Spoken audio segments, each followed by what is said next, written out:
Beleaguered and alone, the British people's ordeal by Blitz had begun. It was to last for nearly 5 years, and during those years, the size and scope of Radio Newsreel grew with the demands heaped upon it. Our correspondents were with the Allied armies in triumph and adversity, on every battlefront from the western desert to the plains of Germany. Their voices were put out round the world by production teams who never once failed to get on the air, often with only seconds to spare and with Hitler's bombers overhead doing their level best to keep us off permanently. Radio Newsreel was born and grew up quickly in the hard school of war. It has grown since 1945 without losing, we feel, any of the qualities that made it unique from the start. It goes round the world now 6 times a day, 7 days a week. It is rebroadcast in Ghana, Hong Kong, Kenya, and Malta, in New Zealand, Nigeria, Uganda, Trinidad, in Cyprus, Sierra Leone, and Tripoli, as well as in the Bahamas, the Falkland Islands, Australia, and Canada. The American networks take many items from it. And among the many tributes that have come pouring in from overseas is this one from Australia. Howdy there, everyone. This is Bill Weir, executive producer of Monitor Australia on the Macquarie Broadcasting Network. The Newsreel, as we call it, means a lot to us, to our listeners, particularly our United Kingdom listeners who've settled here in Australia. We broadcast throughout Australia, in the cities and in the outback. If there was no newsreel from the BBC, I feel sure many of these people would feel this. But the sound of home, the sound of voices they know, things they know about. So keep up the good work. BBC Radio Newsreel. Congratulations once again from Monitor in Australia. Then Patrick Jubb had some nice things to say to us from Nairobi, Kenya. As a former narrator and contributor, I have a particular interest in Radio Newsreel. As a listener, I've heard it in an Arab house in Bethlehem, in Bonn, Vienna, on palm fringed beaches and on the high seas, in the outback of Australia, beside a glacier in New Zealand, and recently, so many times here in Kenya, even while watching a pride of lions a few feet away from my car. The impact of Radio Newsreel on the lions was singularly unrewarding, but that's not the point. The fact is, it is possible to hear London's views on the news from any part of the globe, in any part of the globe, however unexpected or remote. Congratulations have reached us, too, from stations and major networks in our toughest market in the United States. Here's one from Dan Bloom of the Columbia Broadcasting System. On its 21st birthday, some might say Radio Newsreel has come of age, but I won't say it. Because for me, Radio Newsreel long has been a mature attempt by the BBC to report world events. Over the years, the newsreel has continued to impress me with the clarity and energy with which the BBC reporters interpret history as it happens, wherever it happens.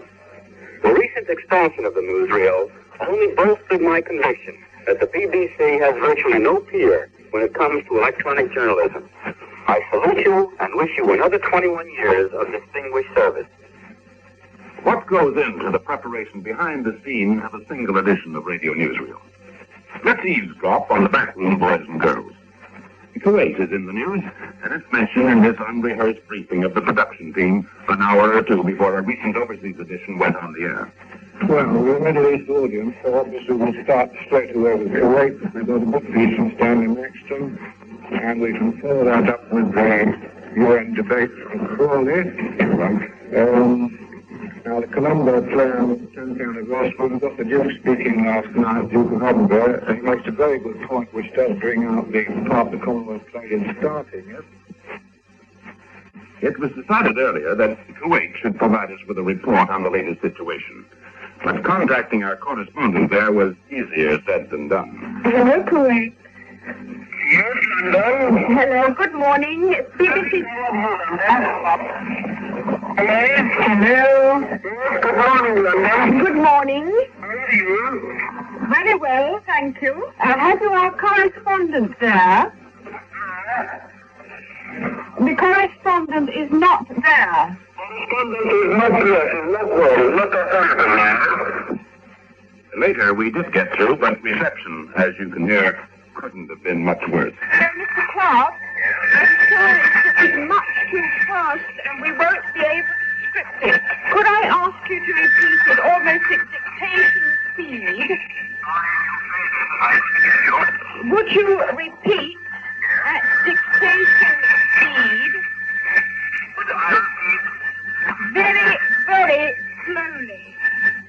Well, we had to give up in the end, and Noel Clark's report was read from the studio.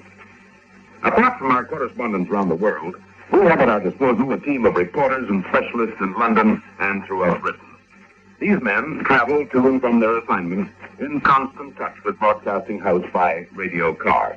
One of them was just returning from a job when he was switched urgently to another. Where are you now? Over.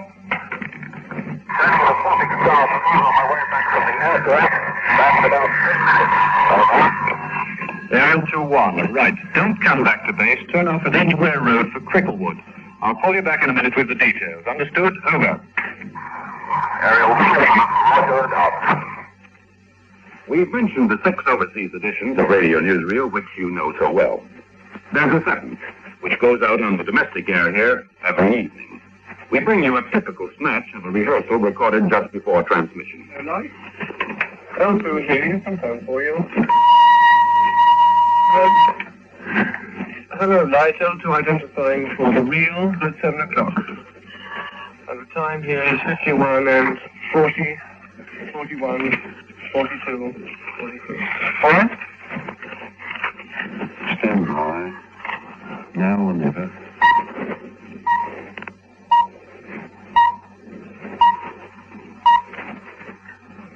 Seven o'clock. The BBC night programme presents news and radio newsreel.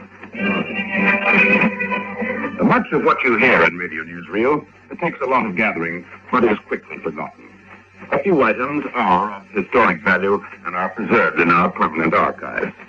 Here is one, not so old, but the historic significance of which will no doubt increase in the coming years.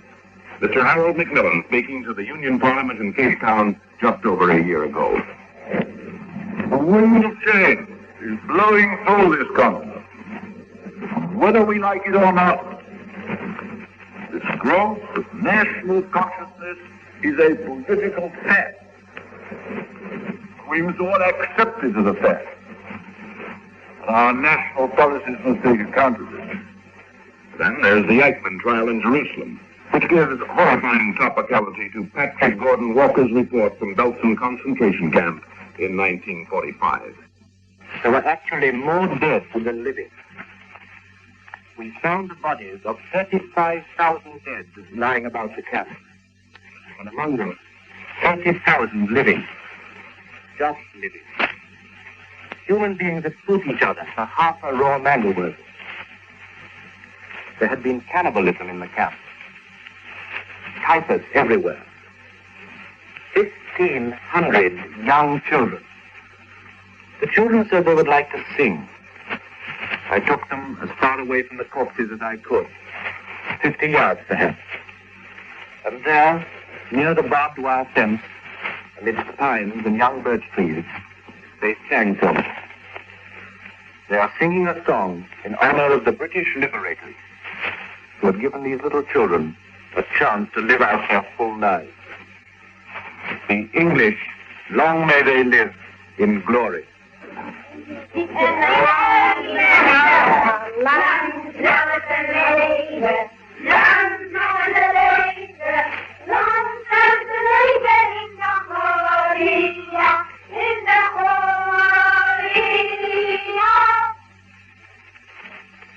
That same year witnessed the birth of the atomic age, an event seen and described for Radio Newsreel listeners by Group Captain Cheshire, B.C., soon after the extinction of Nagasaki by the second nuclear bomb.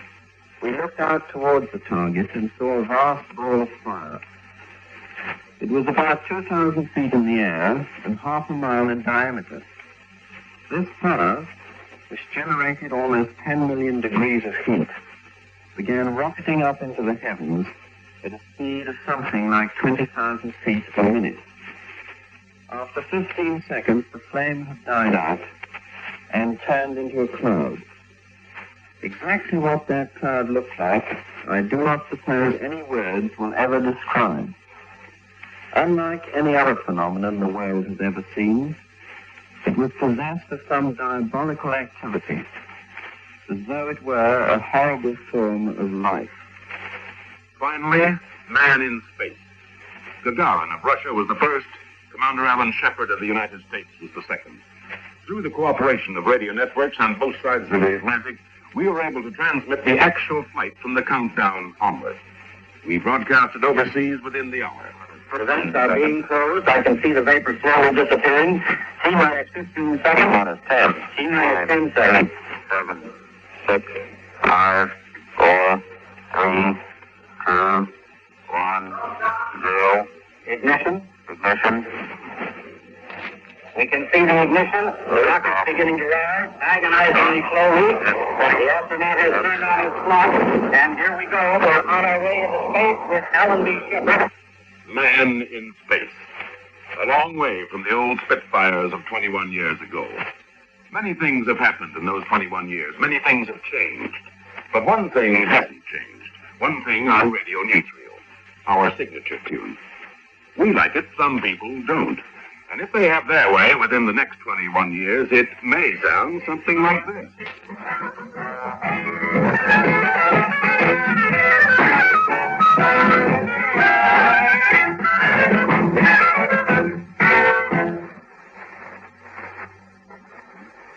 That program marks the coming of age of Radio Newsreel.